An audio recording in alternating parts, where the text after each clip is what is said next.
Hi everyone, कैसे हो आप लोग। Welcome back to my channel reaction by Pooja. तो आज थोड़ा सा ऐसे में ही मैनेज कर लेना, क्योंकि आप लोग देख रहे होंगे कि मेरा फेस जो है थोड़ा सा मेकअप सेकअप हो रखा है, थोड़ी सी मैं रेडी शेडी हो रखी हूँ। तो मैं गई थी अपने एक फैमिली फंक्शन में, तो अभी बजने वाले हैं रात के 12 बजने वाले हैं जब मैं ये वीडियो रिकॉर्ड कर रही हूँ। तो सब कुछ हो गया, घर आ गई, कब की आ गई। फिर मैंने सोचा कि थोड़ा सा देखते हैं कि वाईटी पे क्या चल रहा। तो बाप रे बाप, ये वाईटी पे तो हरकंप मचा हुआ है, पूरा प्रोटेस्ट वगैरह सब किया जा रहा है। मुझे ये नहीं समझ में आ रहा है कि जब सामने वाला बंदा, देखो हम उसको सपोर्ट करते हैं जिसको सपोर्ट की ज़रूरत होती है, और उसको सपोर्ट करना चाहिए, और जो खुद के लिए आवाज़ उठाता है। जब मनीषा चुप थी तो लोग यही बोल रहे थे कि जब मनीषा खुद के लिए ही कुछ नहीं बोल रही है तो हम उसके लिए क्या ही बोले। और जब इंसान खुद ही अपनी सफाई नहीं दे रहा है, और ये जो रोना धोना हुआ है वो रोना धोना ऐसे नहीं हुआ है। ये जो आंखें सूजी सूजी थी ये ऐसे नहीं हुआ है। वो सूजी सूजी आंखें उनकी इसलिए हुई थी क्योंकि सुबह ही सचिन जो है वो एक शॉर्ट्स, रोमांटिक शॉर्ट्स डाला था, वो गाने पे जो कि दीदी जी के साथ ही एक बार गाया था। थोड़ा सा गम है साथ ही खुशी बेशुमार है, और थोड़ा सा कोजी कोजी वाला वो मोमेंट था। और जैसे ही वो सॉन्ग जो है वो शॉर्ट्स जो है वो आता है, मोहतरमा देखती है, जल भुन जाती है, गुस्से में इतनी पागल हो जाती है। मोहतरमा डायरेक्ट लाइव आती है, वो लाइव में आके क्या बोलती उनको शायद खुद को भी नहीं पता कि गुस्से में मोहतरमा कितनी भरी पड़ी थी। वो सिंपैथी कार्ड खेलने आई थी, और प्लस मोहतरमा की जो शादी है वो भी टूट गई। पर मोहतरमा को क्रेडिट तो खुद ही लेना था, क्योंकि शादी टूटी है तो ऐसे कैसे सामने वाला बंदा को बोलने का मौका दे दी जाए। और तो मोहतरमा ने खुद ही अनाउंस कर दिया है कि लो मैंने तोड़ दी शादी। पर जहाँ पर मैंने कम्युनिटी देखी, हमेशा तो ये सुमित जी बोलती हैं, पर जैसे ही शादी टूटी सुमित जी से सुमित, वाह, मतलब कि वो जी गया चूल्हे में। क्योंकि जब शादी ही नहीं थी, रिस्पेक्ट काहे का बे, वही वाली बात है। तो ये सारी चीज़ें चल रही हैं। उसके बाद मोहतरमा एक और सवाल उठाती हैं कि अगर मुझे तुम्हारा पति लेना ही होता तो फिर मैं तुम्हें उसके लिए छोड़ती क्यों। वो तो बेकरार बैठा था, वो तो कह रहा था कि चलो चलो चलो, पर मैंने छोड़ दिया। तो इतना तो तय है कि मोहतरमा ने इस चीज़ को एडमिट किया है कि हाँ हमारा ऐसा कुछ था। तो और अभी मोहतरमा को इतनी ज़्यादा प्रॉब्लम हो रही है कि मनीषा ने एक वीडियो क्या डाल दी, जबकि वो वीडियो था वो जलाने के लिए ही वो वीडियो डाला गया है। पर जैसे ही वो वीडियो आता, मोहतरमा जल भुन गई है। जब तुम दूसरे का पति देख के, उसकी पत्नी को देख के तुम इतनी जल भुन गई हो, सोचो उसका तो खुद का पति था, उसको कितना दर्द होता होगा, वो कैसे रातें अपनी गुजारी होगी, वो कैसे ये सब देख पाती होगी, और तुम दोनों लोग उसको मिलके बेवकूफ़ बना रहे थे।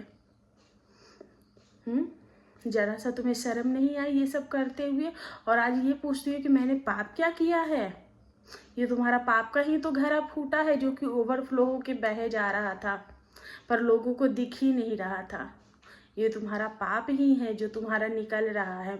और अभी ये जो रो के ये जो सिंपैथी लेने की कोशिश कर रही हो, सिंपैथी लेने की जगह आके हाथ जोड़ के अगर माफ़ी मांग लिया होता ना, तो डेफिनेटली आधी जनता जो है वो तुम्हारे साथ होती, डेफिनेटली। क्योंकि तुम्हारी आंसुओं से 10% तो जनता पिघल गई है। लेकिन वो भोली जनता है, वो बहुत भोली जनता, वो बहुत मासूम जनता है, जिसको एक बार फिर से तुमने अपनी आंसुओं के जाल में फंसा लिया है। लेकिन अगर तुम इतनी स्मार्ट खिलाड़ी होती ना, तुम अच्छा गेम खेलती, जिस तरीके से सचिन ने किया है। वो आया, उसने खुद को जनता के हाथों ही सौंप दिया है कि लो भैया मैं हूँ, मैं गंदा हूँ, मैं ऐसा हूँ, मैं वैसा हूँ, मैं ऐसा ही हूँ। अब आपको जो करना है मेरे साथ करो, जैसे तुम्हारे भाई ने किया है। अब कमेंट सेक्शन जो है वो ऑफ नहीं होंगे। आपको सुनाना है, कितना सुनाओगे, जितना सुनाना है आप मुझे सुनाओ, मैं सुनने को तैयार हूँ। तो उसको कहते हैं कि गलती अगर है तो उसको स्वीकार करो, और स्मार्ट मूव करो। लेकिन तुम्हारे तो नाक इतने ऊंचे हैं भैया कि तुमसे एक सॉरी भी नहीं बोला जाता। इतनी बड़ी गलती, गलती नहीं गुनाह और पाप नहीं महापाप किया है तुमने, उसके बाद भी तुम ये बोलती हो कि मैंने किया क्या है। इतनी ऊंची नाक कि अपनी गलती, मतलब कि इतना करने के बाद भी लोग क्या पागल है? इतने सारे जो लोग हैं वो पागल है, बेवकूफ़ हैं। जो तुमको इतना भक्तों के जैसे प्यार करते थे, आज तुम्हारा तिरस्कार कर रहे हैं, वो लोग पागल हैं, बेवकूफ़ हैं। उनको कुछ दिखा नहीं, कुछ समझ नहीं आया। तुम ऐसे डंके की चोट पे तुम कैसे बोल सकती हो, जब तुम इतने सारे ऑडियंस को डंके की चोट पे बोल सकती हो कि मैंने क्या पाप किया है? तो सोचो, मनीषा तो फिर भी अकेली थी, सुमी जी तो फिर भी अकेले थे, उनको तुमने कैसे मैनिपुलेट किया होगा। तो ये जो मैनिपुलेशन का तुम गेम खेल रही हो, अब वो नहीं चलेगा। ये जनता जितनी भोली है उतनी ही शातिर है। तुम एक कदम चलोगी, जनता तुम्हारे 10 कदम पहले ही नाप लेंगे कि तुम आगे कौन से कदम बढ़ाने वाली हो। तो कुछ भी करना सोच समझ के करना। अगर इस चीज़ की जगह अगर तुम माफ़ी मांगती तो ज़्यादा बेहतर होता, लेकिन तुमने माफ़ी नहीं मांगी, इनफैक्ट तुमने धमकी दी है। तुमने एक बार फिर से वही दाव चली है सुसाइड वाली, कि अगर तुमको जो है वो, तुम अगर ऐसा कुछ हुआ तो तुम खुद को ख़त्म कर लोगी और साथ में 3 लोगों के नाम देकर जाओगी। वो 3 लोग कौन होंगे? एक तो सचिन मनीषा होंगे और एक होंगी जेसिका जी, क्योंकि अभी तो तुम ही ने कहा है कि 3-3 साल पुराने लोग आ रहे हैं। तो मोहतरमा, जिनको ये चीज़ें करनी होती है वो यहाँ पे आकर धमकियाँ नहीं देते। और आप जो ये धमकियाँ दे रहे हो, ये किस बेसिस पे धमकियाँ दे रहे हो? सोशल मीडिया पे इस तरीके की धमकी देना भी ट्रेड कहलाता है। आप पे लीगल कार्रवाई हो सकती है मोहतरमा। तो कुछ भी करने से पहले ना आप सोच समझ के काम कीजिएगा, क्योंकि लीगल आप लोगों को बहुत ज़्यादा खेलना आता है। और ये जो मैं, अगर मुझे कुछ हो जाएगा, मैं कुछ कर लूँगी, मैं तुम्हारा नाम देकर जाऊँगी, मैं ये कर लूँगी, मैं वो कर लूँगी, बस बहुत हो गया। बहुत लोगों ने सुन लिया और तुम्हारी इन्हीं धमकियों की वजह से लोग अब तक चुप बैठे थे, क्योंकि तुम्हारे पास ना पावर थी, वो थी जनता की पावर। वो जनता थी जिन्होंने तुम्हें बचा के रखा था, तुम्हें प्रोटेक्ट करके रखा था। पर तुम उस जनता की भी नहीं, तुम किसी की सगी नहीं। इनफैक्ट जिस माँ के कोख से तुम जन्मी हो ना, तो तुम उस माँ की सगी हो, क्योंकि उस लोगों का तो सर झुका ही दिया है। उसके बाद ना तुम उस बच्ची की सगी हो जिसका फ्यूचर तुमने अंधेरे में डाला है। जब तुम ये सारी चीज़ें कर रही थी तो तुम्हें नहीं पता था कि तुम अपनी बेटी के साथ धोखा कर रही हो, अपनी फैमिली के साथ धोखा कर रही हो और अपने उस होने वाले पति के साथ धोखा कर रही हो, जिसके साथ तुम 2 साल से कमिटेड थी। तुम्हें ये चीज़ें नहीं पता थी?